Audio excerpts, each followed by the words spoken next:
በክርስትና እምነት ዘንድ ከሚከበሩ ታላላቅ በዓላት መካከል አንዱ የሆነው የክርስቶስ ልደት ወይም ገና ነው። ሰላም ጤና ይስጥልን የተወደዳችሁ ክቡራን ተመልካቾቻችን፣ ልዩ የገና በዓል ይዘንላችሁ ቀርበናል። ለመላው የክርስትና እምነት ተከታዮች እንኳን ለገና በዓል በሰላም አደረሳችሁ ማለት እንወዳለን። የገናን በዓል ምክንያት በማድረግ ከሶስት አብያተ ክርስቲያናት የእምነት አባቶችን ጋብዘናል። አባ ኃይለ ማርያም ዘጊዮርጊስ የቦሌ ደብረ መድኃኒት መድኃኔዓለም ገዳምና ካቴድራል ሰባኪ ወንጌል፣ ቆሞስ ዮሴፍ ተካ የአዳማ ቅዱስ ዮሴፍ ካቶሊክ ቤተክርስቲያን ቆሞስ፣ ፓስተር ዶክተር ዳዊት ተክለሰንበት የአዳማ አብያተ ክርስቲያናት ህብረት ምክትል ሰብሳቢ ናቸው። ከነሱ ጋር ቆይታ አደርጋለሁ። በቆይታችን እንግዲህ አስተምሮትና እንዲሁም ገና ምንድነው ለክርስቲያን ምኑ ነው የሚለውን ጉዳይ የምንቃኝ ይሆናል። ጥሪያችንን አክብራችሁ ስለመጣችሁ በኦቤን ሆርን ኦፍ አፍሪካ ተመልካቾች ስም ከልብ አመሰግናለሁ። እኛም እናመሰግናለን። እንግዲህ የክርስቶስ ልደት ነውና ለአማኙ የእንኳን አደረሳችሁ መልእክት ታስተላልፉ በመጀመሪያ ደስ ይለኛል። በስመ አብ ወወልድ ወመንፈስ ቅዱስ አሐዱ አምላክ አሜን። ይህ በዓል ታላቅ በዓል ነው። የልደት በዓል ነው። ምእመናን ሁላችንም እንኳን አደረሳችሁ የምንባባልበት በዓል ነውና ስለዚህ እኔም እግዚአብሔር አምላካችን ያለፈውን ዘመን አሳልፎ አዲሱን ዘመን ካለፈው ዘመን ወደ አዲሱ ዘመን አሸጋግሮ እንዲሁም ደግሞ የልደትን በዓል ለማክበር በቸርነቱ ጠብቆ አድርሶናልና ሁላችሁንም እንኳን ለብርሃነ ልደቱ አደረሳችሁ አደረሰን እላለሁ። በአብ በወልድ በመንፈስ ቅዱስ ስም አንድ አምላክ አሜን። ገና እንግዲህ ትልቅ በዓል ነው። የጌታችን ኢየሱስ ክርስቶስ የተወለደበት በዓል ነው። የደስታ ቀን ነው። ስለዚህ ሁላችሁም እንኳን ለ2018 ዓመተ ምህረት ለክርስቶስ ልደት በዓል በሰላም አደረሰን አደረሳችሁ እላለሁ። የገና በዓል በተለይ ለወንጌላውያን አማኞች ለየት ባለ መልኩ የምናከብርበት በዓል ሲሆን የጌታችን እና የመድኃኒታችን የኢየሱስ ክርስቶስ የተወለደበትን ቀን በማሰብ የምናከብርበት በዓላችን ነው። እንግዲህ በዚህ በዓል እግዚአብሔር አምላክ በሰላም ሀገራችንን እኛን ሁላችንንም ጠብቆ እዚህ ስላደረሰን ይህንን በዓል ስናከብር አምላካችንን እያሰብን እንዲሆን እያሳሰብኩኝ በመላው ኢትዮጵያ እንዲሁም ከኢትዮጵያ ውጪ ለምትገኙ ለክርስቲያን ሁሉ ለክርስቲያን አማኞች ሁሉ በዓሉ የሰላም የፍቅር የደስታ እንዲሆን እየተመኘው በዚሁ አጋጣሚ እንኳን አደረሳችሁ እላለሁ።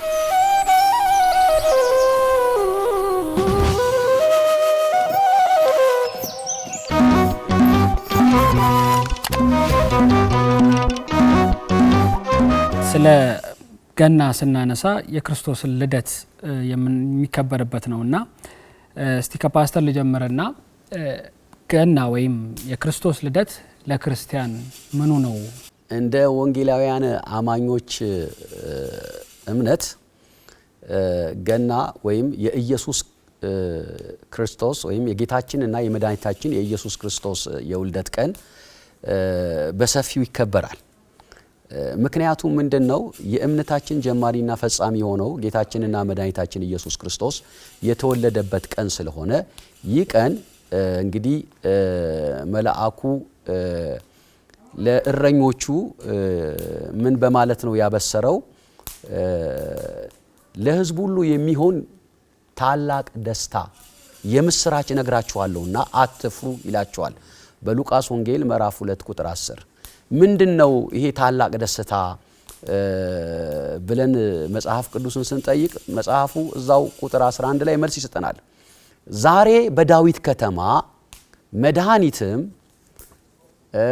ክርስቶስ ጌታ የሆነው ተወልዶላችኋል ይላል። ስለዚህ ይሄ መድኃኒት የሆነው ጌታም የሆነው ኢየሱስ ክርስቶስ የተወለደበት ቀን ነው። ስለዚህ መድኃኒት ደግሞ ማቴዎስ በምዕራፍ 1 ቁጥር 21 ላይ ምንድነው የሚለው? የዓለምን ሕዝብ ሁሉ ኃጢአት የሚያድን ይላል። መድኃኒትነቱ የኃጢአትን ስርየት በመስጠት ነው። ስለዚህ የሰው ልጅ በሰራው ኃጢአት ምክንያት ያው የሞት ፍርድ እንደተፈረደበት መጽሐፍ ቅዱስ ይናገራል።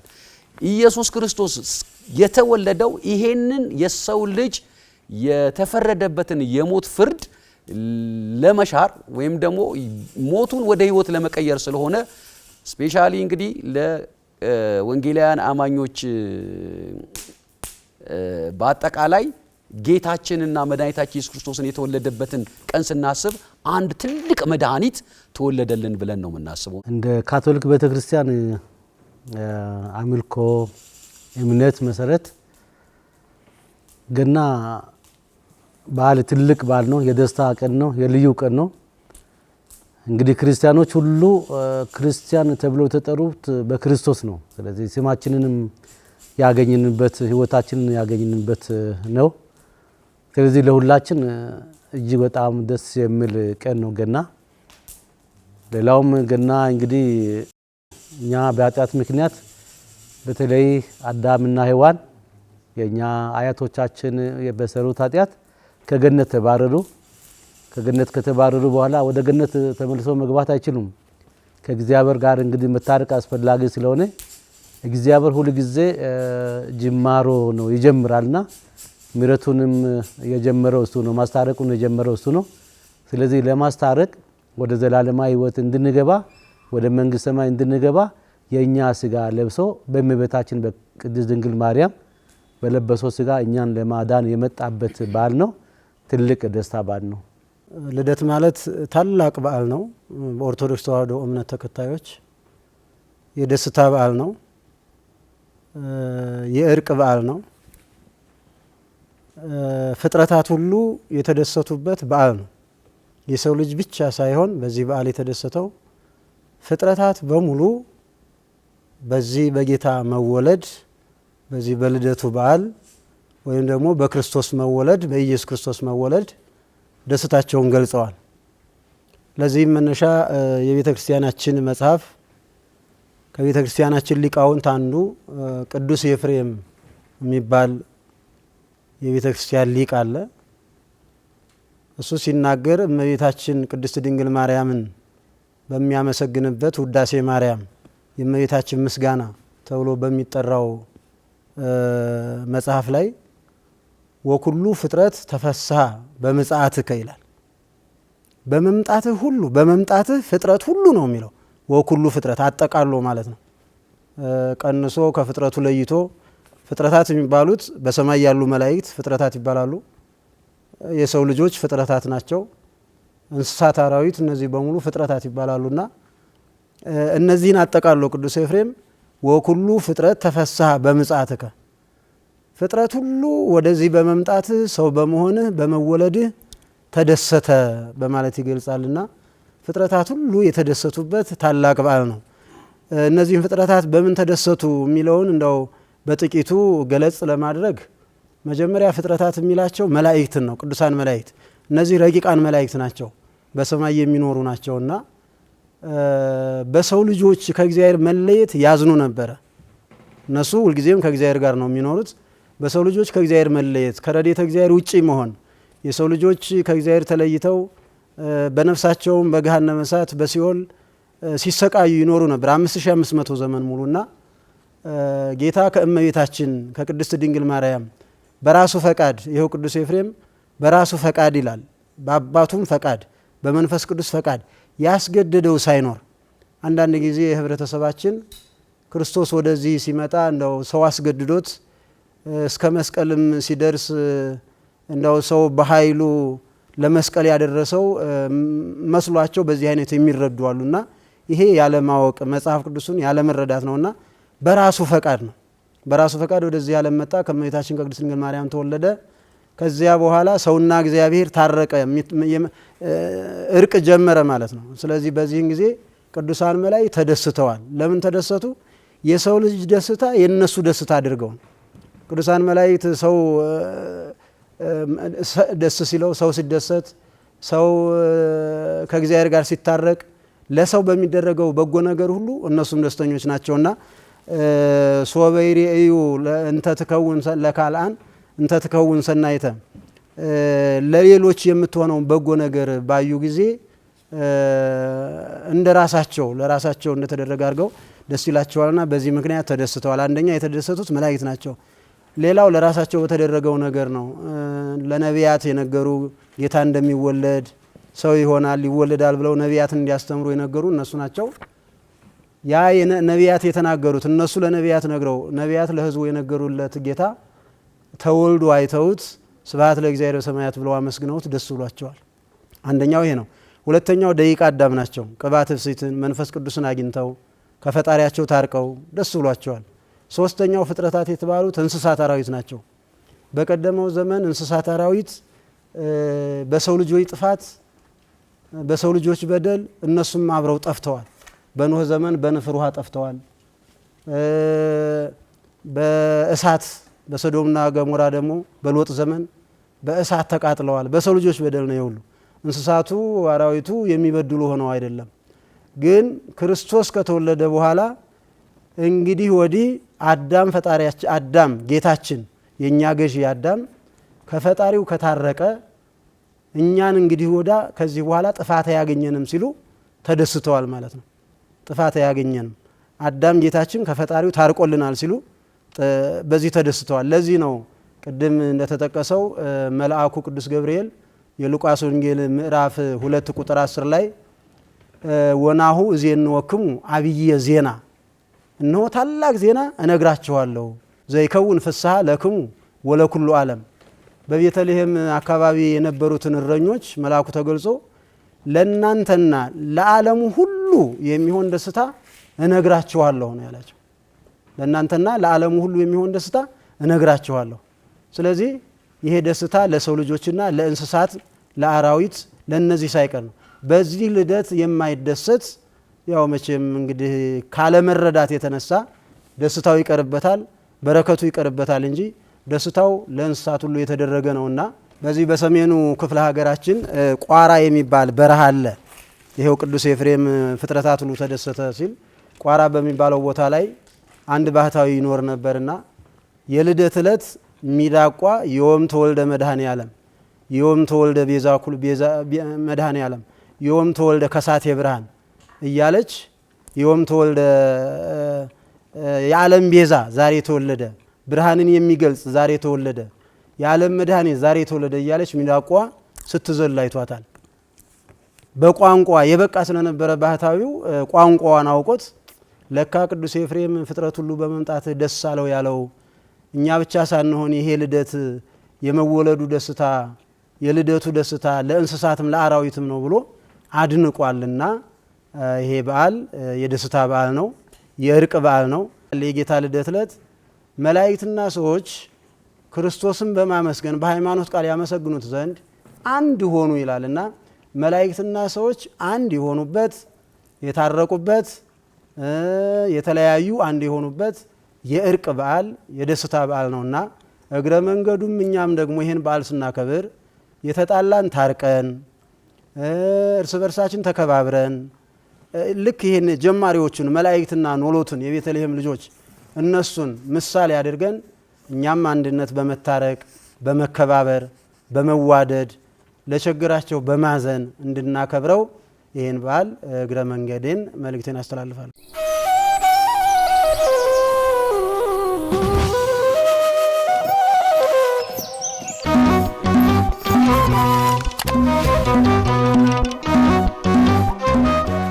አብያተ ክርስቲያናቱ የየራሳቸው ስርዓት አላቸው። ስርዓቱ የሚያከናውኑበት ልደትን የሚያከብሩበትና ምናልባት ከቆሞስ ዮሴፍ ተካ ጀምራለሁና በካቶሊክ እምነት ዘንድ ምን አይነት ስርዓት ነው የሚከናወነው? በልደት ዕለት ጾም ይጾማል። በመጾም ነው የምንዘጋጀው። ከዛ ከዋዜማ ዕለት በፊት ክርስቲያኖች ሱባኤ ይገባሉ፣ ንስሐ ይገባሉ። ከዛ በኋላ በዋዜማው ዕለት ማህሌት አለ። ወጣቶች በመዘሙር ይዘጋጃሉ። ከማህሌት በኋላ ቅዳሴ በእኩለ ሌሊት ቅዳሴ ይቀደሳል። እንግዲህ ቅዳሴ ሲቀደስ ብዙ የደስታ መልእክቶች ለመላው ምእመናን ለክርስቲያኖች ይተላለፋል። የደስታ ቀን ነውና በዚህ ነው ዝግጅቱ። ፓስተር፣ እስቲ በወንጌላውያን ዘንድም የገና በዓል በስፋት ከሚከበሩ በዓላት መካከል አንዱ ነውና ምን አይነት ክንውኖች ይከናወናሉ? ምን አይነት ስርዓትስ ይደረጋል? እንደ ወንጌላውያን አማኞች የገና በዓል በስፋት ይከበራል። እንደ አጥቢያዎች የራሳቸው የሆነ ያከባበር ዘዴ ማለት ነው። አብዛኛዎቹ ግን ቀደምም እንደተናገርኩት የጌታችንና የመድኃኒታችን የኢየሱስ ክርስቶስ የልደት በዓል ማለት የምስራች ነው። የምስራች ነው። የምስራች ማለት ደግሞ ጉድ ኒውስ ወይም ጥሩ ዜና ማለት ነው እና ይህንን ጥሩ ዜና እንዴት ነው የምናሳልፈው? እንግዲህ አብዛኛዎቹ የአምልኮ ስርዓት አለ። የአምልኮ ስርዓት ማለት ምን ማለት ነው? ይህንን የተወለደውን ንጉሳችንን፣ መሲሐችንን፣ አዳኛችንን ብቸኛ ለሰው ልጆች አዳኝ የሆነውን ኢየሱስ ክርስቶስን ለእኛ ሲል አምላክነቱን እንደ መቀማት ሳይቆጥር እሱ አምላክ ነው።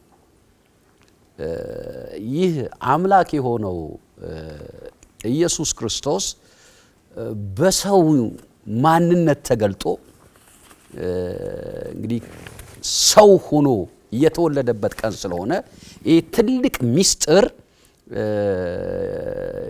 አማኙ ገብቶት ተረድቶት ይህንን ትልቅ የሆነውን ልዑል አምላክ ዓለማትን የፈጠረ ሁሉን ማድረግ የሚችል በሁሉ ስፍራ ባንድ የሚገኘው ይህ አምላክ በሰው ተወስኖ የሰዎችን ልጆች ለማዳን የተወለደበት ቀን ስለሆነ እሱን በማምለክ እሱን በማድነቅ እሱን ከፍ ከፍ በማድረግ እሱን በማላቅ በአምልኮ ይጀምራል ማለት ነው። ያ አምልኮ ለሱ ብቻ ነው የሚደረገው ማለት ነው። ለተወለደው ለአዳኙ ለመድኃኔ ዓለም ወይም ለኢየሱስ ክርስቶስ ማለት ነው። ስለዚህ አምልኮ ዝማሬ ይሆናል። ከዛ ደግሞ የተለያዩ ሴሪሞኒዎች አሉ። ወጣቶች የሚያዘጋጇቸው ልዩ ልዩ የሆነ ሴሪሞኒዎች አሉ። ወጣቶችም ብቻ ሳይሆን ደግሞ ሕፃናቶች በብዛት እንዳውም ሕፃናቶች በዛን ጊዜ የተለያዩ የሆነ ልዩ ልዩ ፕሮግራሞች ይዘጋጅላቸዋል። በድራማ ሊሆን ይችላል፣ በስነ ጽሁፍ ሊሆን ይችላል። በተለያየ ብቻ ውልደቱን ወይም ልደቱን የሚገልጹ ልዩ ልዩ አይነት ፕሮግራሞች ይደረጋል እና ሰፋ ያለው ፕሮግራም በሕፃናቶችና በወጣቶች የሚደረግ ነው። ስለዚህ ያ ቀን ግን የልደት ቀን የሚታሰበው ጌታችንና መድኃኒታችን ኢየሱስ ክርስቶስ ከድንግል ማርያም የተወለደው ብቸኛ የሆነ የሰው ልጅ የኃጢአት መድኃኒት እሱ ብቻ መሆኑ ይበሰራል ማለት ነው እና ይህ ሲሆን እንግዲህ ምናልባት ብዙ ጊዜ በኢትዮጵያ የሚከበረው በ29 ነው እና አብዛኛው ደግሞ የኛ የአማኙ የሚሰበሰበው ያው እሁድ ነው እና አሁን ለምሳሌ የፊታችን እሁድ ጥር 3 ማለት ነው። አማኙ ሁሉም በዚህ አጋጣሚ የወንጌላውያን አማኞች በአጠቃላይ ይህንን ፕሮግራም የምትከተሉ በጥር 3 በአበበ ቢቂላ ስታዲየም ሁላችንም ተሰብስበን ጌታን እናመልካለን። የተወለደውን ኢየሱስ ክርስቶስን ከፍ ከፍ እናደርጋለን። እንግዲህ ዶክተር ቶሎሳ ጉዲና በወቅቱ እዛ ፕሮግራም ላይ ይመጣሉ ከአትላንታ ጆርጂያ፣ ከአትላንታ ከአሜሪካን። ያ ፕሮግራም እንግዲህ ጌታችንን የተወለደውን አምላካችንን መድኃኒታችንን የምናስብበት እሱ ደግሞ ትእዛዝ ሰጥቶናል። ለነገስታት ጸልዩ፣ ለሀገር ጸልዩ፣ እንዲሁም ደግሞ ለሰላም ጸልዩ ስላለ በዛ ወቅት በእሁዱ ፕሮግራም ላይ ጸሎት ይደረጋል። ለሰላም፣ ለሀገር፣ ለምድር ይጸልያልና በዋናነት ግን ቅዱሳኑ ይህንን በዓል ሲያከብሩ በተለያየ አይነት ፕሮግራም ነው እንዳልኩ ሕፃናቶች ውልደቱን ወይም ልደቱን በተመለከተ ልዩ ልዩ ፕሮግራም ያዘጋጃሉ። ወጣቶች እንደዚህ ልዩ ልዩ ፕሮግራም ያዘጋጃሉ። በተለይ ደግሞ ራሳቸውን እንደዚህ ለምሳሌ እንደ ጎዳና ተዳዳሪዎች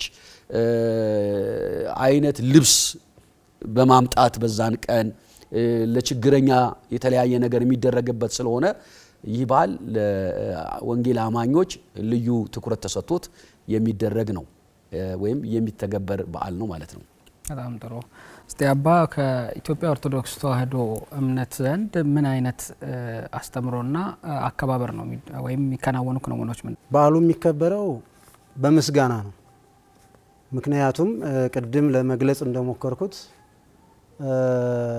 የበዓሉን አከባበር የጀመሩት መላእክት ናቸው። መላእክትና እረኞች ናቸው።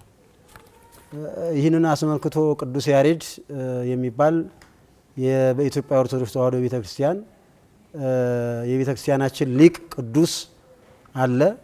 ሰማያዊ ዜማ መላእክት የሚያዜሙ ዜማ ተገልጾለት እግዚአብሔርን ያመሰገነ ማለት ነው። ዋይ ዜማ ዘሰማይኩ በሰማይ ዘመላእክት ግናይ ነው የሚለው። በሰማይ የሰማሁት የመላእክት ምስጋና ዋይ ዜማ ምን የሚያስደስት ዜማ ነው። ዋይ ማለት እንደው ምን ያምር ምን ያስደስታል ማለት ነው ብለው አባቶቻችን ይተረጉማሉና ስለዚህ ስለ ልደቱ ሲናገር ርእይዎ መላእክት አይኮትዎ ርእይዎ ኖሎት አይኮትዎ መላእክት ኖሎት አዩት ይላል። ኖሎት እረኞች ናቸው፣ ጠባቂዎች፣ በጎች ይጠብቁ የነበሩ በዚህ አካባቢ ቅድም ስገልጻቸው የነበሩ እረኞች አዩት አይኮትዎ መላእክት መላእክትም አመሰገኑት ይላል። ለዘ ተወልደ እማርያም ቅድስት ድንግል ከቅድስት ድንግል ማርያም ለተወለደው ወይም የተወለደውን እሱን መላእክት እረኞች አዩት መላእክት አመሰገኑት ይላል። ዮም ሰማያዊ በጎል ሰከበ ሰማያዊ እሱ በሰማይ የሚኖር በዙፋኑ የሚኖረው እሱ ዛሬ በከብቶች በረት በግርግም ተወልዶ ተገኘ እና ስለዚህ መላእክትና ኖሎት አንድ ላይ ሆነው አመሰገኑ ስለሚል በዋናነት በዓሉ የሚከበረው በምስጋና ነው። ለዚህም ሂደቱን ስርዓቱን ስናይ በእርግጥ አሁን በቤተ ክርስቲያናችን አውደ ምሕረት በዚያው በቤተ ክርስቲያን ስሙ በሚጠራበት ቦታ በአውደ ምሕረቱ ትላንትና ጀምሮ እንደኛ ገዳምና ካቴድራል ትላንትና በጣም ሕዝብ ተሰብስቦ በልዩ ዝማሬ በልዩ ምስጋና ወንጌልን በመማር በልዩ ሁኔታ አክብረነዋል። ትላንት ጀምሮ እስከ ነገ ይከበራል ማለት ነው። ዛሬ ደግሞ በተለየ መልኩ የአውደ ምሕረቱ ቀርቶ በቤተ ክርስቲያኑ በውስጥ ማለት ነው ከማታው ጀምሮ እንዳለ ሕዝብ ይሰበሰባል። ካቴድራሉ ሰፊ ነው። ካቴድራሉ ይሞላል። ሊቃውንተ ቤተ ክርስቲያን ደግሞ ለበዓሉ የሚገባ የበዓል ልብስ አለ።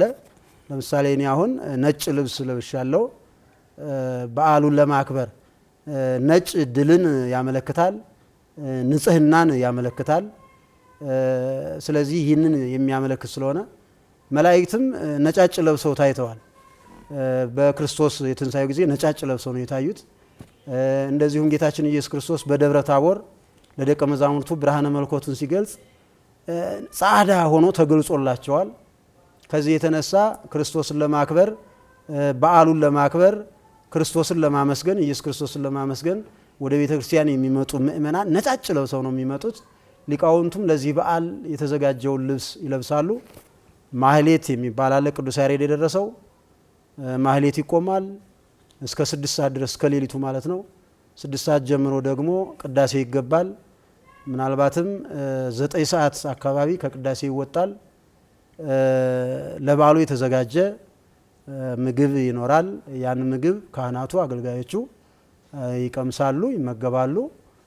ምእመናኑም ወደ ቤታቸው ሄደው እንደዚሁ ለበዓሉ ያዘጋጁትን ይቀምሳሉ። ጠዋት ግን ሲነጋ ቢያንስ በትንሹ በየዓመቱ የሚደረግ ነው። እናንተም አጋጣሚ እንደው በእውነት እድሉን ወይም ደግሞ ጊዜ ካገኛችሁ ብትመጡ ቤተ ክርስቲያን ምን ስራ እየሰራች እንደሆነ ለሕዝቦቿ በዓልን አስመልክታ ምን እያደረገች እንደሆነ ብትረዱና በእውነት እንደዚሁ ለሕዝቡ ብታስተላልፉ እናንተም የቤተ ክርስቲያኗን ስራ በሚገባ ታውቃላችሁና ቤተ ክርስቲያን በነገራችን ላይ የሁሉ እናት ናት።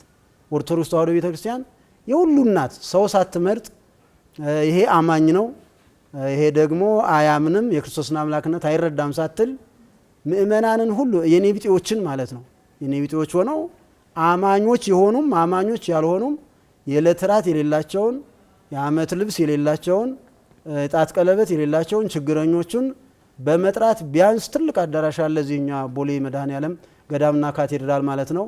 እንዳው በትንሹ ከ300 በላይ የሚሆኑ የችግረኞች ተጠርተው አዳራሽ ውስጥ ሆኖ አባቶች ገብተው ዝማሬው እየተዘመረ የሰንበት ትምህርት ቤት አባላቱ ዝማሬ እያቀረቡ በሬ ታርዶ ለነሱ ተብሎ በእርግጥ ሰሞኑን ጾሙ ህዳር 15 ጀምሮ ነው የልደት ጾም የሚጾመውና ጾሙ ከገባ ጀምሮ ምእመናኑ የተቻላቸውን ለኔ ቢጤዎች ማስፈሰኪያ የተወሰነ አስተዋጽኦ እንዲያደርጉ ይጠየቃሉ።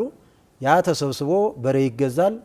ያ ተዘጋጅቶ ልክ በ29 ከ3 ሰዓት አካባቢ ጀምሮ በታላቅ ድምቀት በእውነት የኔ ቢጤዎቹ ደስ ብሏቸው ተደስተው ሳይመረጥ ነው ሃይማኖት ሳይመረጥ በኢትዮጵያ በሀገራችን ያው እንግዲህ ብዙ አይነት እምነት ያላቸው ይኖራሉ።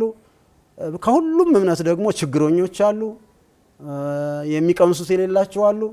ስለዚህ እነሱም በመጥራትና በመሰብሰብ ቤተክርስቲያኗን ለሀገር ትልቅ አስተዋጽኦ ታደርጋለች፣ በዚህ መልኩ ታከብራለች። እግረ መንገዱንም ሁላችንም በእውነት በዚህ በበዓል ብቻ ሳይሆን ሁልጊዜም የተቸገሩትን በማሰብ ከታች ያሉትን በማየት ለሌላቸው በማካፈል እርስ በርሳችንም በመከባበር በእውነት እግዚአብሔር በሰጠን ምድርና ሀገር ላይ በመተዛዘን በመዋደድ እንኑር እላለሁ። አመሰግናለሁ።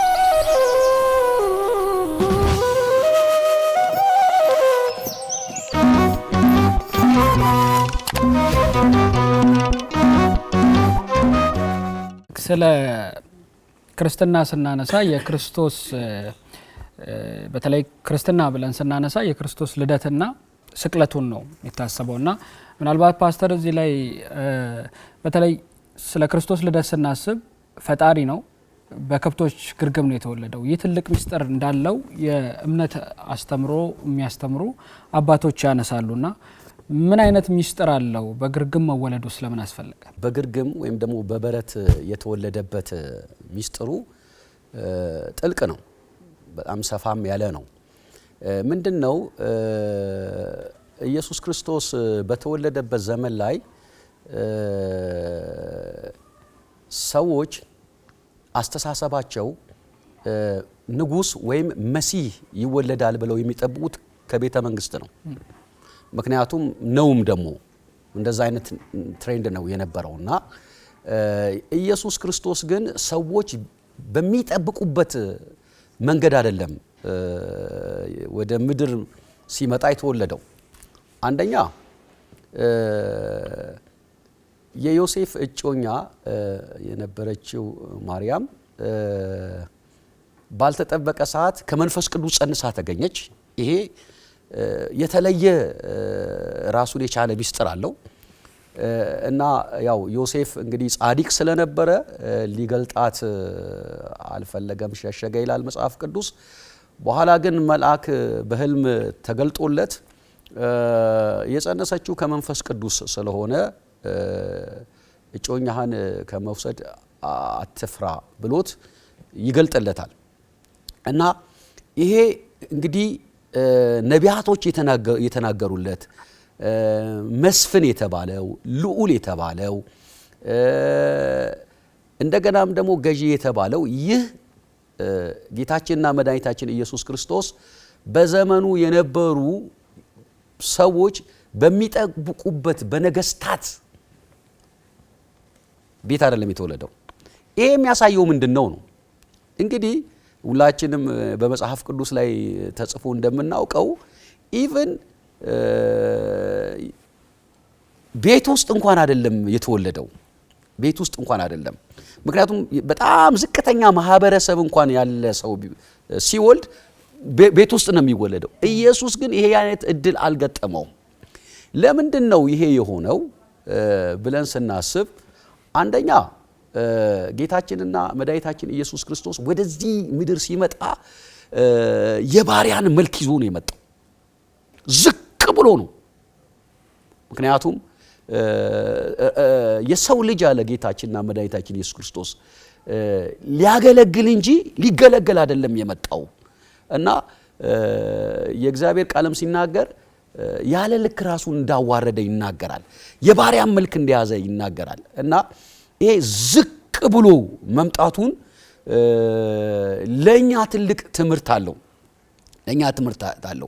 ምን አላቸው? በዮሐንስ ወንጌል ምዕራፍ 13 ላይ እግራቸውን ካጠበ በኋላ እንግዲህ ዝቅታውን ከመወለዱ ብቻ አይደለም ኢየሱስ ያስተማረን እና በዛን ጊዜ የነበረ ራባይ ወይም ደግሞ በዛን ጊዜ የነበረ ፈሪሳዊ ይሁን ሰዱቃዊ ይሁን ጸሐፍት ይሁን መምህርት ይሁን ክብር አለው አይደለም። የደቀ መዝሙሩን እግር ሊያጠብ እሱ ይታጠባል።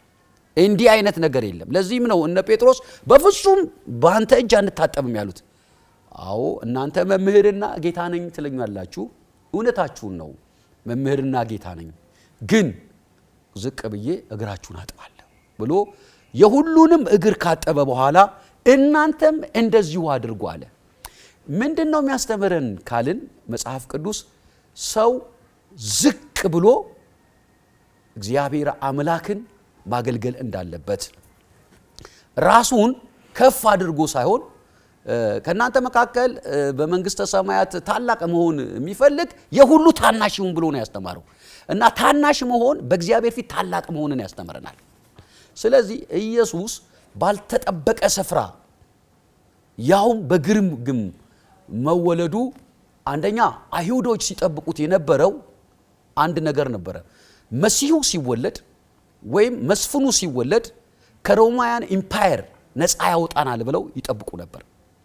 እንደ ምድራዊ ስርዓት ይጠብቁ ነበር።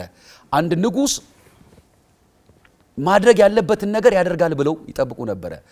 ስለዚህም ነው በሐዋርያት ሥራ ምዕራፍ 1 ላይ ጥያቄ ጠየቁት። ኢየሱስ ክርስቶስ በደብረ ዘይት ተራራ ላይ እንግዲህ ልባችሁ አይታወክ፣ በኔም እመኑ በአባቴም እመኑ፣ እንኪያስ በአሁን ስፍራ ላዘጋጀላችሁ ባልሄድኩ ኖሮ እና እሄዳለሁ ስፍራን አዘጋጅላችኋለሁ ተመልሼ ወስዳችኋለሁ ብሎ በዮሐንስ ወንጌል ምዕራፍ 14 ቁጥር 3 ላይ ከነገራቸው በኋላ ሊያድርግ በተዘጋጀ ሰዓት ጥያቄ ጠይቁት። የእስራኤልን መንግስት መቼ ነው የምትመልሰው አሉ። እነሱ ምንድን ነበረ ሲያስቡ የነበሩት?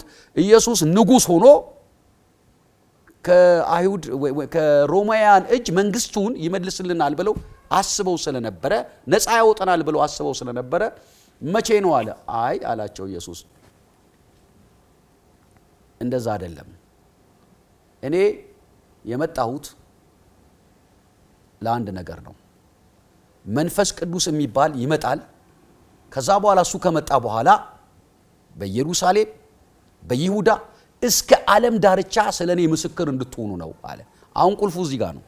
ምን ብለው ነው የሚመሰክሩት? ነው የሚመሰክሩት ኢየሱስ ዝቅ ብሎ ያስተማራቸው፣ እግር አጥቦ ያስተማራቸው፣ በበረት ተወልዶ ያስተማራቸው ሰዎችን ዝቅ ብለው እንዲያገለግሉ፣ በሰዎች ላይ ጌታ ሆነው ነክሰው ወይም ደግሞ ከሰዎች በላይ ሆነው ራሳቸውን ተኮፍሰው እንዳያገለግሉት ከዝቅታ ከመወለዱ ጀምሮ አስተማራቸው እና ሲመሰክሩ ስለ ኢየሱስ ሲናገሩ ሁልጊዜ የሚያወሩት ነገር ምንድነው? ኢየሱስ ክርስቶስ ዝቅ ብሎ እንዳስተማረና በማህበረሰቡ ሲመላለስ የሁሉንም ማህበረሰብ በእኩል አይን እንዳየ፣ ሴት ሳይል፣ ጨዋ ሳይል፣ ባሪያ ሳይል፣ ጌታ ሳይል ሁሉንም በእኩልነት አይን እንዳየ እንዲያስተምሩ አዘዛቸው።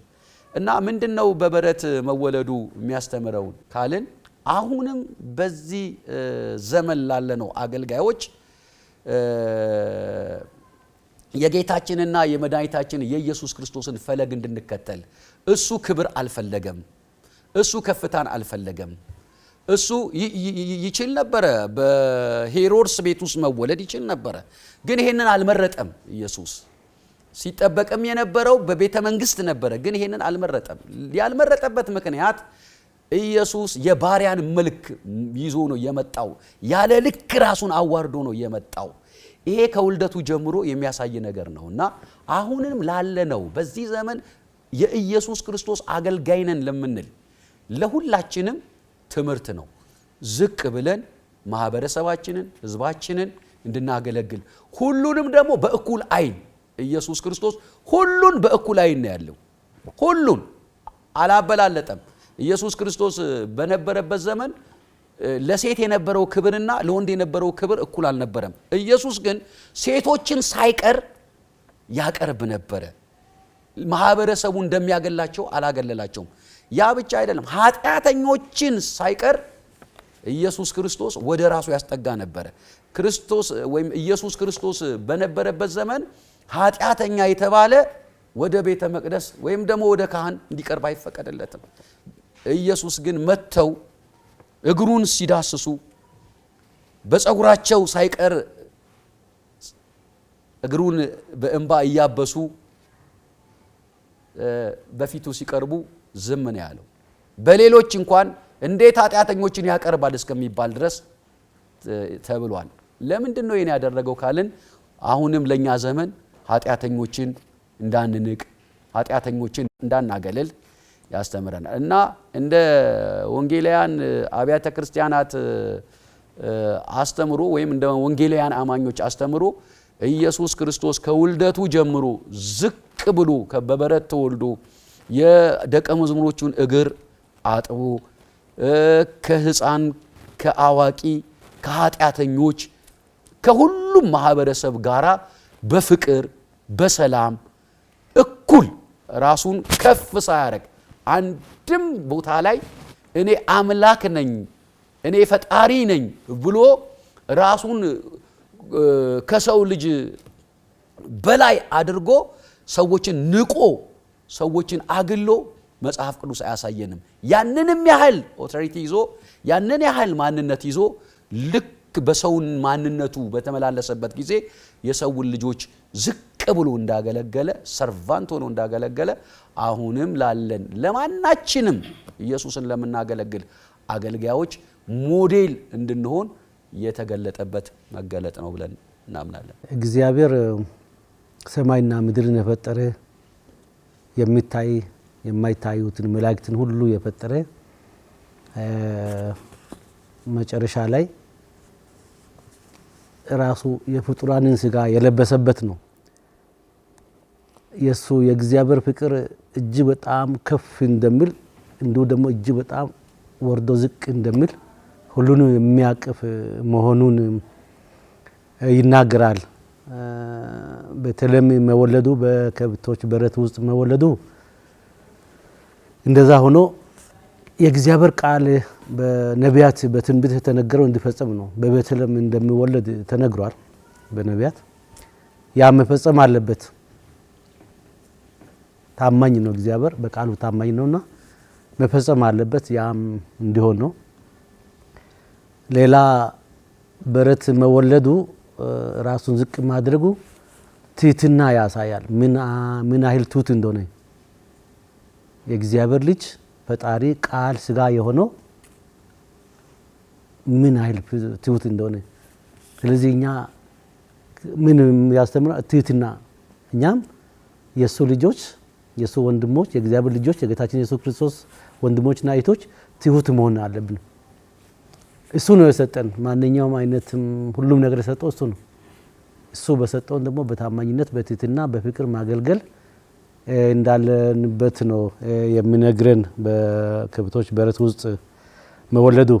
ሌላ የፍጥረታት ሁሉ ጌታ ነው።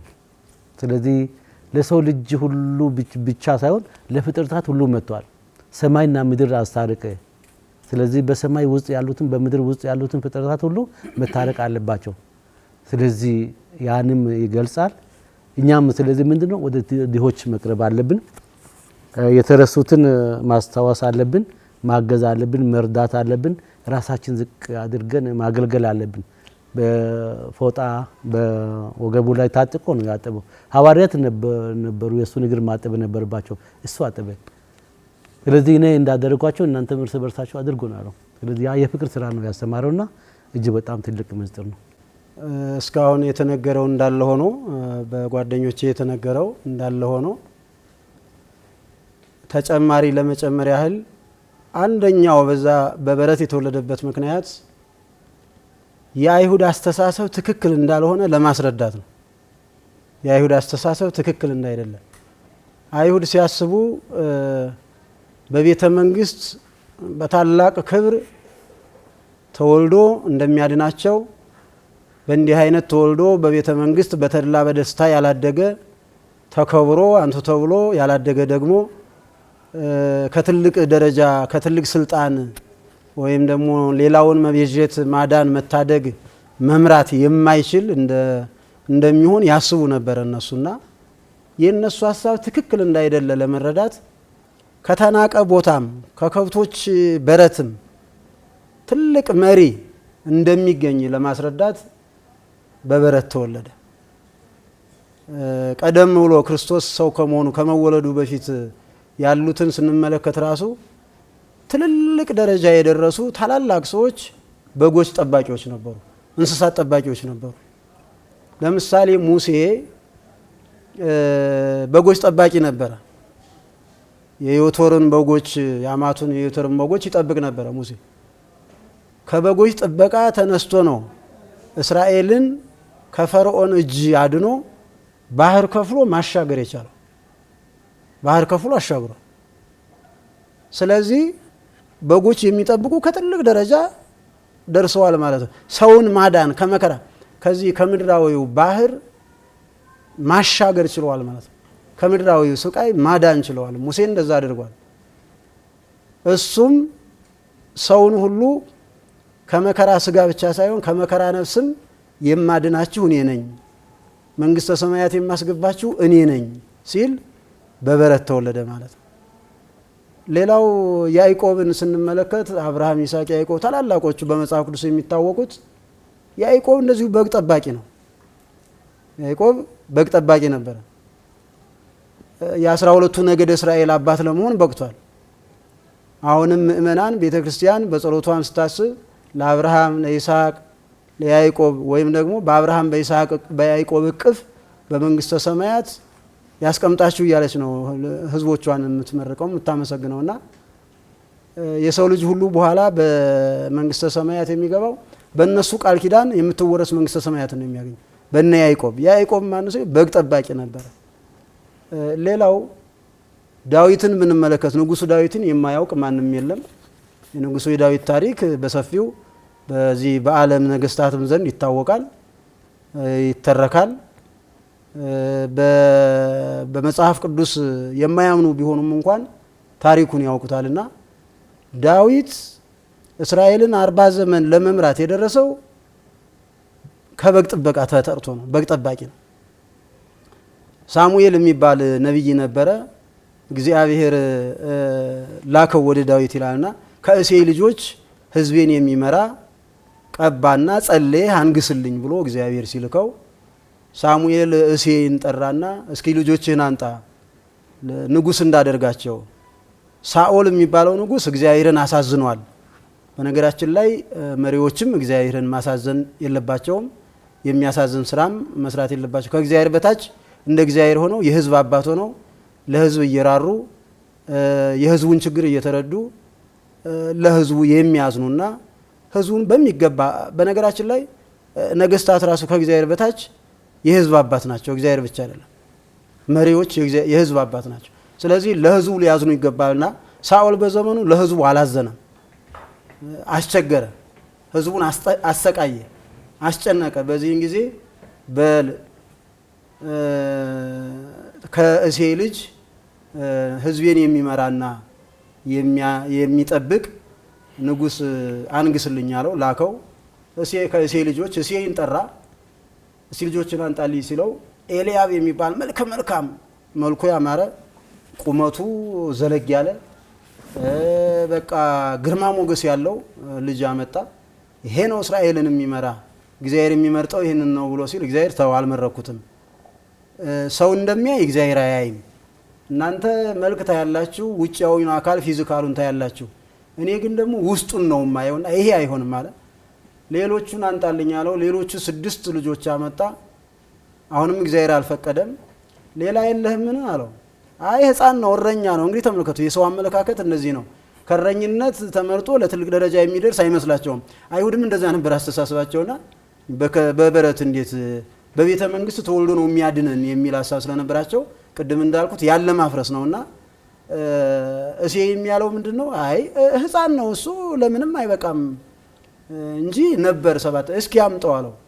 ሲያመጣው ቀርነቅቡ ሳይከፍተው እንደዚች ካለች መያዣ ብርሌ አይነት በዛች የተያያዘ ነው።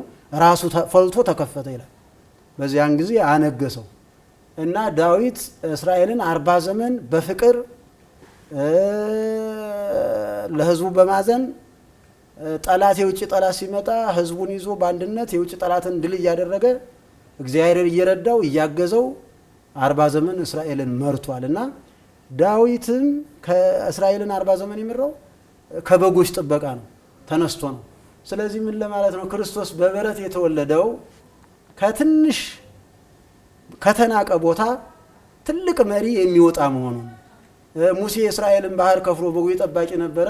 ከበጎች ጥበቃ ተነስቶ ባህር ከፍሎ እንዳሻገራቸው ወደ ምድረ ርስት እንዳስገባቸው እኔም ደግሞ ባህረ ገሃነመ እሳትን ቀዝፌ አሻግሬ ሰማያዊ ርስት ኢየሩሳሌምን አወርሳቸዋለሁ ለማለት አንዱ ይሄ ነው በበረት የተወለደው።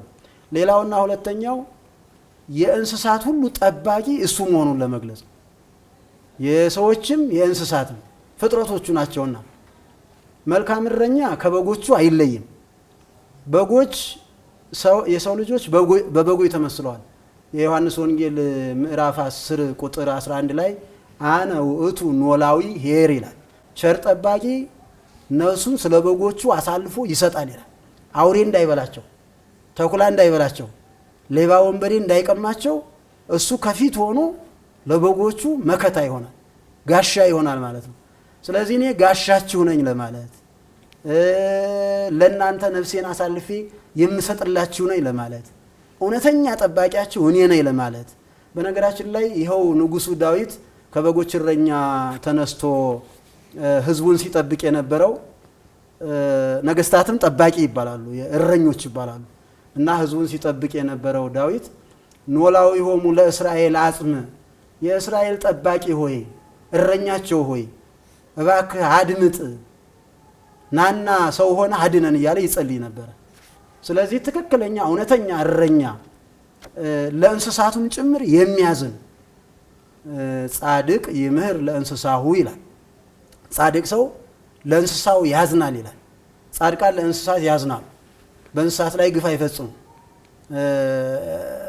እንደው በነገራችን ላይ ካነሳ ነው ለልደት ለዚህ ለልደት እንኳን የልደት በዓል ከብት በማረድ በግ በማረድ ፍየል በማረድ ይከበራል። አንዳንድ አብዛኛው ህዝብ በቤት የተወለደውን እንስሳ አያርድም፣ አይጨክንለትም። እንዴት በቤት የተወለደ እንስሳ አርዳለሁ እያለ ያንን ሽጦ ሌላ ገዝቶ ነው የሚያርደው። ስለዚህ ለእንስሳት ሁሉ የሚያዝን መሆኑን ለመግለጽ በበረት ተወለደ። እንስሳትን ሁሉ የሚጠብቅ ለነሱ ሁሉ የሚበሉትን ምግባቸውን የሚያዘጋጅ እነዚህን ሁሉ የምመግብ እኔ ነኝ ለማለት የፍጥረታት ሁሉ መጋቢ እኔ ነኝ ለማለት በበረት ተወለደ ነው። እንግዲህ በዘመናችን ስናይ ዛሬ ምናልባት ሰው ለእንስሳ ቀርቶ እርስ በርሱም የማይተዛዘንበት ሆኗልና እግረ መንገዱን ጌታችን ለእንስሳት አዝነው ለኒ ለእንስሳት ምግብ የምሰጣቸው እኔ ነኝ ለማለት የእንስሳት ሁሉ ጠባቂ መሆኑን ለመግለጽ መልካም እረኛ መሆኑን ለመግለጽ በበረት እንደተወለደ ሁሉ እኛም እርስ በርሳችን እንተዛዘን እላለሁ። እግረ መንገዱ እርስ በርሳችን እንተዛዘን፣ እርስ በርሳችን እንከባበር፣ ወንድማማችነታችንን እናጽና። ሁላችንም ይችን ምድር ትተን ሰማያዊ ሌላ ሀገር አለን። የሰው ልጅ ሌላ ሀገር አለ፣ ከሞተ በኋላ እንደገና ይነሳል። ተነስቶ መንግስተ ሰማያት የሚባል ሀገር አለ።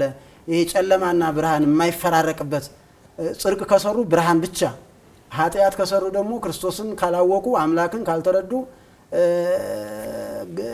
መከራ፣ ስቃይ፣ ጨለማ ብቻ የሚሆን አለና ወደ ጨለማው እንዳንገባ ክርስቶስ ለእንስሳት አዝኖ የእንስሳት ጠባቂ መሆኑን ለመግለጽ በበረት እንደተወለደ ሁሉ እኛም እርስ በርሳችን እንተዛዘን የሚለውን መልእክት አስተላልፋለሁ እና በበረት የተወለደበት ምክንያት ምስጢሩ የእንስሳት ሁሉ ጠባቂ መልካም እረኛ፣ የሰው ልጆችም መልካም እረኛ መልካም ጠባቂ፣ ራሴን ለበጎቼ አሳልፌ የምሰጥ እኔ ነኝ ለማለት በበረት ተወለደ።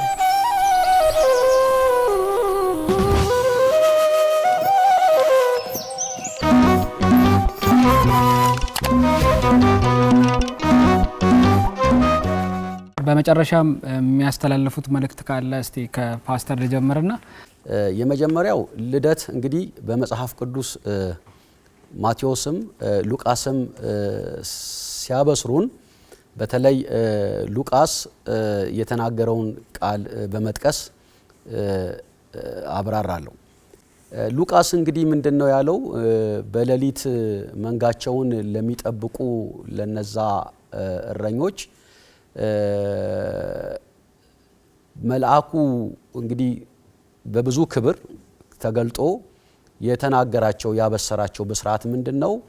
እነሆ ለሕዝብ ሁሉ የሚሆን ታላቅ ደስታ አበስራችኋለሁ ነው ያለው።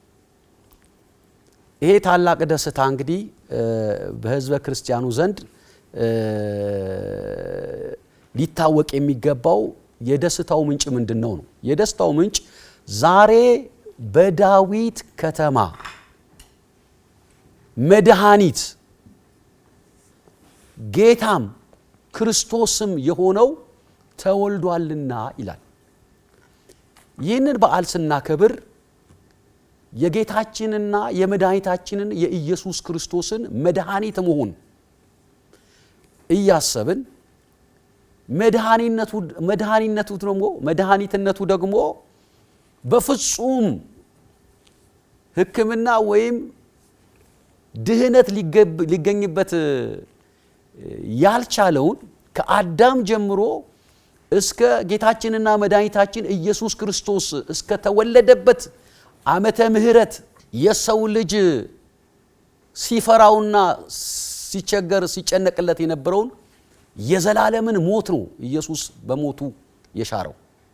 ለዚህ ለዘላለም ፍርድ፣ ለዚህ ለዘላለም ሞት፣ ለዚህ ከዘላለም ከእግዚአብሔር ተለይቶ ለመኖር የሚያደርገንን ክፉ በሽታ ኢየሱስ ክርስቶስ መድኃኒት ሆኖ መጥቷል እና ጌታችንና መድኃኒታችን ኢየሱስ ክርስቶስ ወይም የዓለም መድኃኒት የተባለው ኢየሱስ የተወለደው ሞትን ድል ነስቶ የሰዎችን ልጆች ያሸነፈውን ይህንን ሞት እሱ በሞቱ አሸንፎ በእርሱ የሚያምኑትን ሁሉ የዘላለም ሕይወት እንዲያገኙ በእሱ የሚያምኑት ሁሉ የእግዚአብሔር ልጆች እንዲሆኑ ኢየሱስ ክርስቶስ ተወልዷል።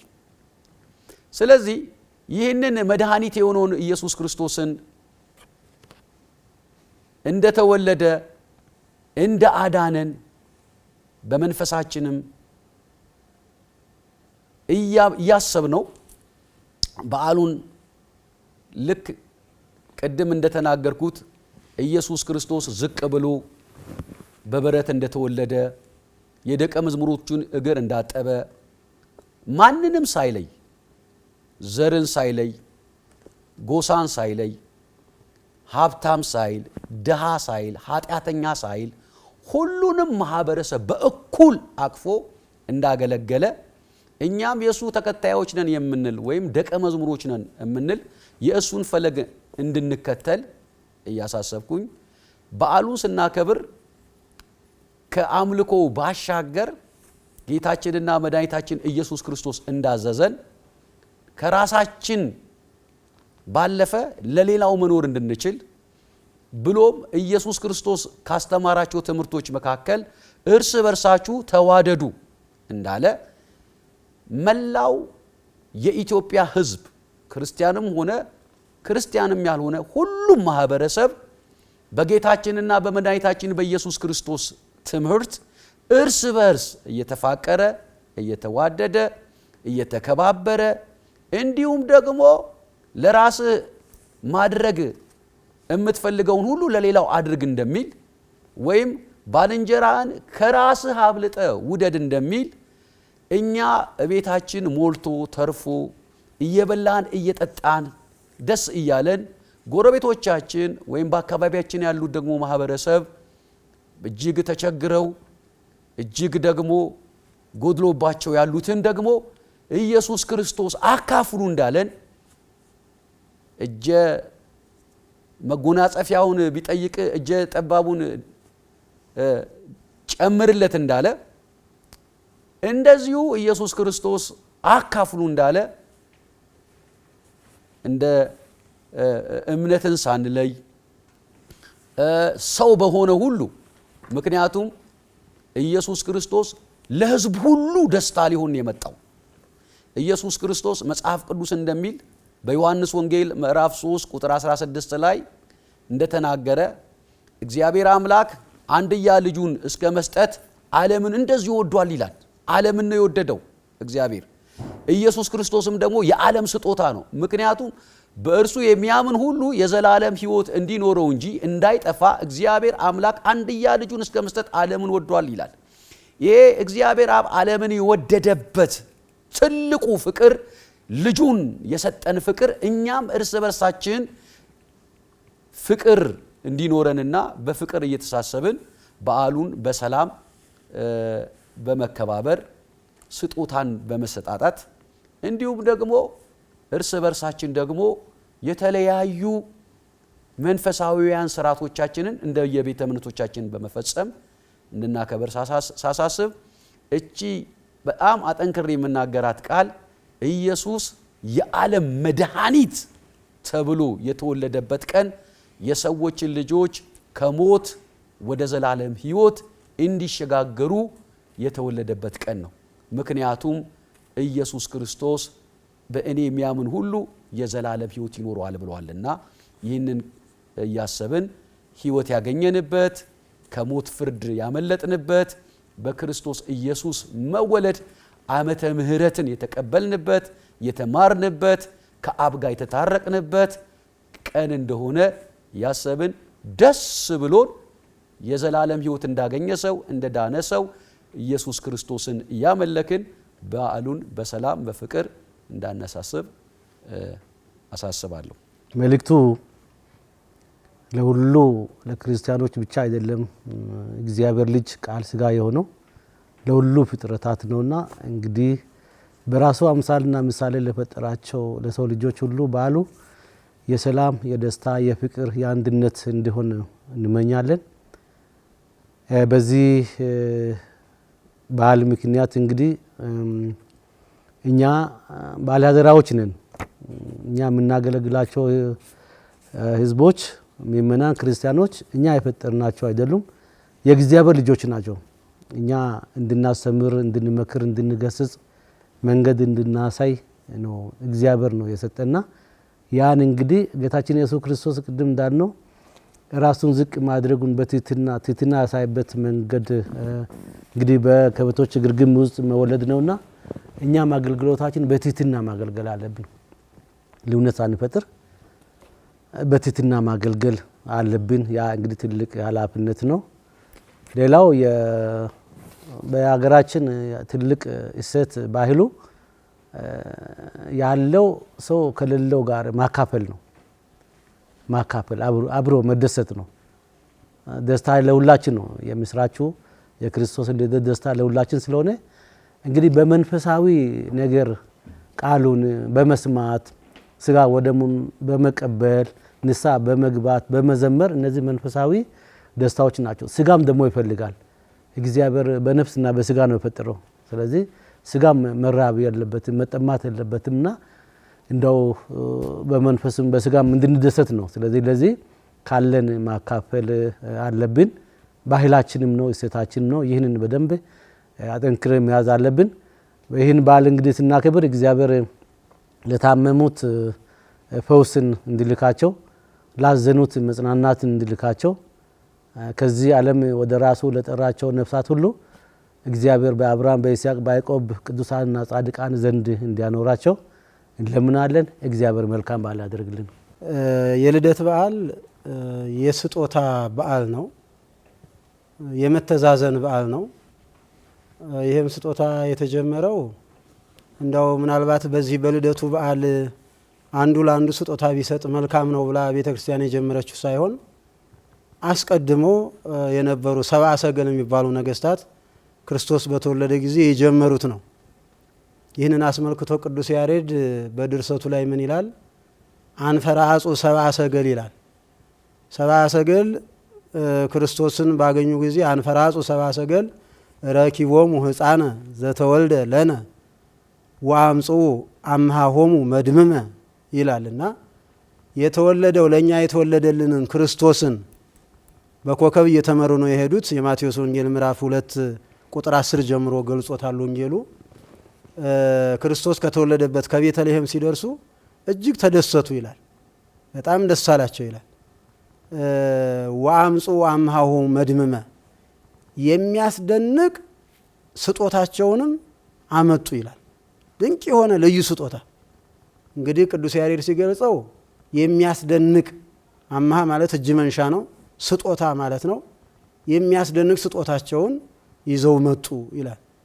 ያንን አቀረቡ፣ ለእመቤታችን ሰጥተዋል፣ ለቅድስት ድንግል ማርያም። ቅዱስ ማቴዎስ ደግሞ በወንጌሉ ሲገልጸው ወበዊኦሙ ውስጥ ረከቡ ለሕፃን ምስለ ማርያምሙ ወደ ቤተልሔም በደረሱ ጊዜ ወደ ግርግሙ ሲገቡ ሕፃኑን ከእናቱ ከድንግል ማርያም ጋር አገኙት ይላል።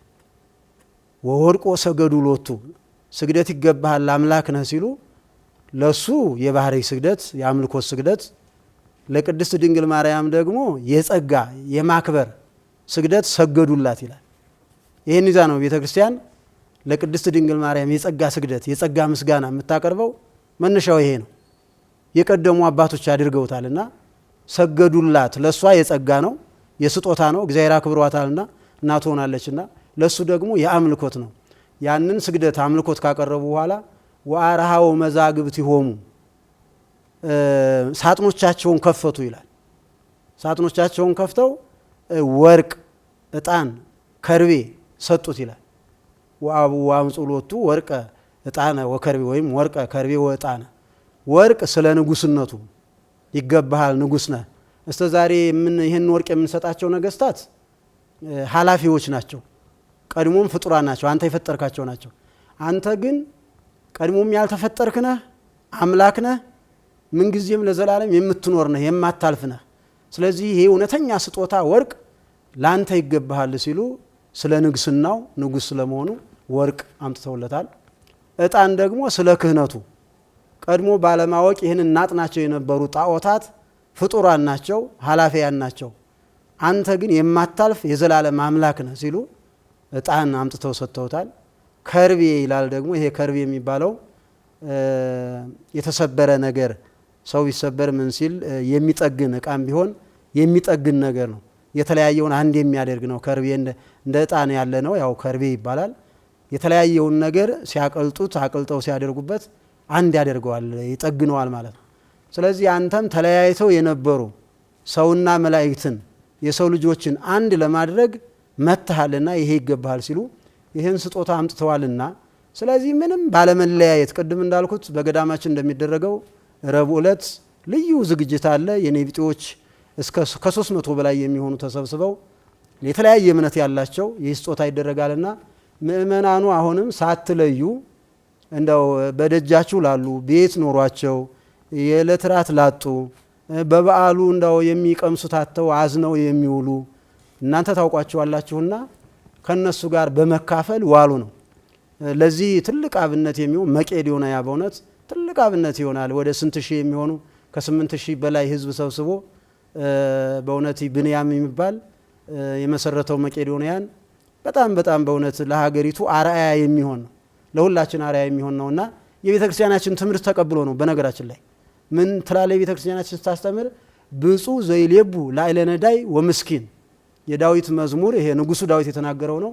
መዝሙር 40 ቁጥር 1 ላይ ብፁዕ ዘይሌቡ ላዕለ ነዳይ ወምስኪን ለምስኪን ለችግረኛው ለተቸገረው የሚያስብ ብፁዕ ነው ይላል። ንዑድ ነው። ዘላዕለ ነዳይ ወምስኪን ይሉታል አባቶቻችን ተረጉሙ። በሌላ መልኩ በችግረኛው ላይ ያለውን መከራ ያለውን ችግር ያለውን ረሃብ ያለውን ብርድ የልብስ ማጣት ሁኔታ አይቶ ካለው ቆርሶ እንደዚሁ ከልብሱ ሰጥቶ የሚያለብሰው የሚመግበው የተባረከ ብፁዕ ነው፣ እሱ የመንግስተ ሰማያት ባለቤት ነው ይላልና ያን ይዞ ነው ብንያም ይህን ያደረገውና ምእመናን ይህን በዓል ስታከብሩ ሁላችሁም ይህንን የምትሰሙ እርስ በርሳችሁ ወይም ደግሞ የተቸገሩትን በዚህ መልኩ ካላችሁ እያካፈላችሁ እንድታከብሩ ላለሁ። በነገራችን ላይ በእኛ ገዳም ካቴድራላችን በእውነት ክቡር አስተዳዳሪያችንም መልአከ ምሕረት ቆሞስ አባ ጳውሎስ ምንዳ ይባላሉ። ለልደቱ ብቻ ሳይሆን በእውነት ባለፈው ጊዜም እንደዚሁ ከህዝብ አሰባስበው ከቤተ ክርስቲያኗ ያለውንም የሚገባውን ጨምረው ወደዚህ በወለንጭቲ በኩል ያለ ወጣ ብሎ ያለ እስር ቤት አለ። በዚህ በዮሐንስ ሚጊራ ዮሐንስ አልፎ ወደዚያ ወስደው ልብስም ሳሙናም የሚገባውን ነገር እስረኞችን ጎብኝተዋል። ስለዚህ በልደቱ ብቻ ሳይሆን ሁልጊዜም የተቸገሩትን የምትጎበኙ ሁኑ። በተለይም ደግሞ በይበልጥ በዓሉ የስጦታ በዓል ስለሆነ ለእርስ በርስ አንዱ ለአንዱ ስጦታ ማቅረቡ እንዳለ ሆኖ ለቸገራቸው ምንም ለሌላቸው በመስጠት ብታከብሩ የበለጠ ጸጋ የበለጠ ክብር ከእግዚአብሔር ታገኛላችሁ። የመንግስተ ሰማያት ባለሟል ዜጎች ትሆናላችሁ ላለው እናንተም አክብራችሁ በእውነት ይሄ በዓል መልእክት ሊተላለፍበት ይገባል ብላችሁ የኦቢኤን ሚዲያ አገልጋዮች በሙሉ ለበዓሉ ክብር ሰጥታችሁ የሃይማኖት አባቶች ለተከታዮቻቸው እምነት ያስተላልፉ ብላችሁ በማሰብ ይህንን ዝግጅት ስላዘጋጃችሁ እናንተንም እድሜና ጤና ይስጥልን እላለሁ። መልካም በዓል ይሁንልን። እንግዲህ ጥሪያችንን አክብራችሁ እዚህ መታችሁ ሀሳባችሁ ስላካፈላችሁን የእግዚአብሔርን ቃል ለአማኞቹ ስላስደረሳችሁ በኦቢኤን ሆርን ኦፍ አፍሪካ ተመልካቾች ስም ከልብ አመሰግናለሁ። እኛም እናመሰግናለን።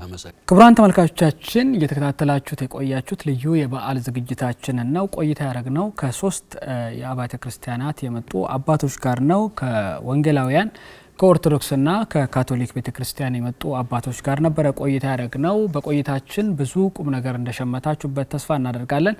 ሌሎች አዝናኝ የኦቢኤን ሆርን ኦፍ አፍሪካ ፕሮግራሞች ከዚህ በመቀጠል ወደ እናንተ ይደርሳሉ። እኔ በዚህ አበቃው። ጤና ይስጥልኝ።